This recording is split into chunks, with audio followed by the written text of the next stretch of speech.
David Volk with Chin Music. Today's post takes you into the Wayback Machine, but also gives some useful advice to those of us who may be thinking about moving after the upcoming election. The post? Travel tips from a former airport porter. It's simple, people. Pay attention! I wouldn't have believed it if I hadn't seen it myself, but there it was. A fly on a leash. Sort of. A coworker had pulled the hair from my scraggly Abe Lincoln-like beard, tied it around the leg of an unsuspecting fly. Don't even ask me how. And now had his very own pet. And it wasn't even Bring Your Pet to Work Day. Welcome to the weird world of an American airport.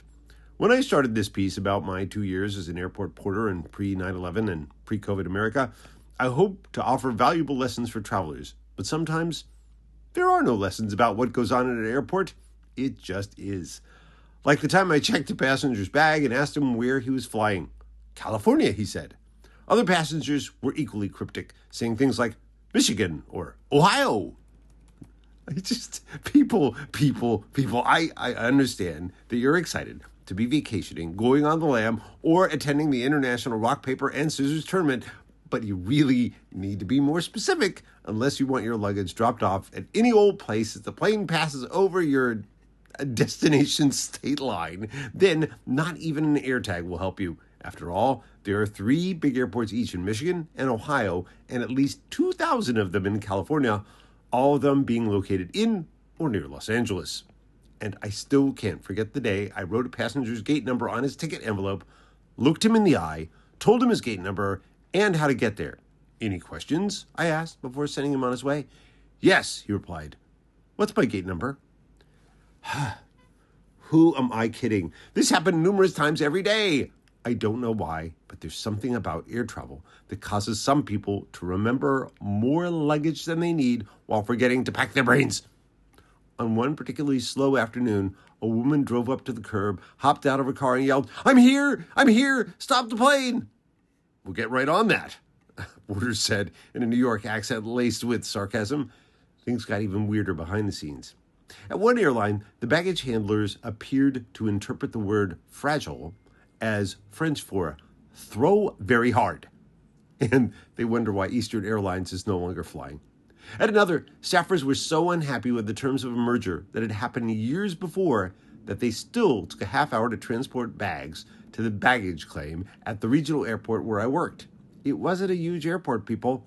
Hell, it only took passengers themselves 5 minutes to get from gate to baggage claim, and that was if they were in a wheelchair. And that's only also if they got lost or had to stop at the bathroom. I even found myself waiting a year for bags to come in when a very late flight arrived one New Year's Eve. The airport was also the only place I'd ever found evidence of people spontaneously combusting. It would happen when I was sent to pick up passengers who had requested wheelchair assistance, only to discover they disappeared by the time I was allowed on the plane.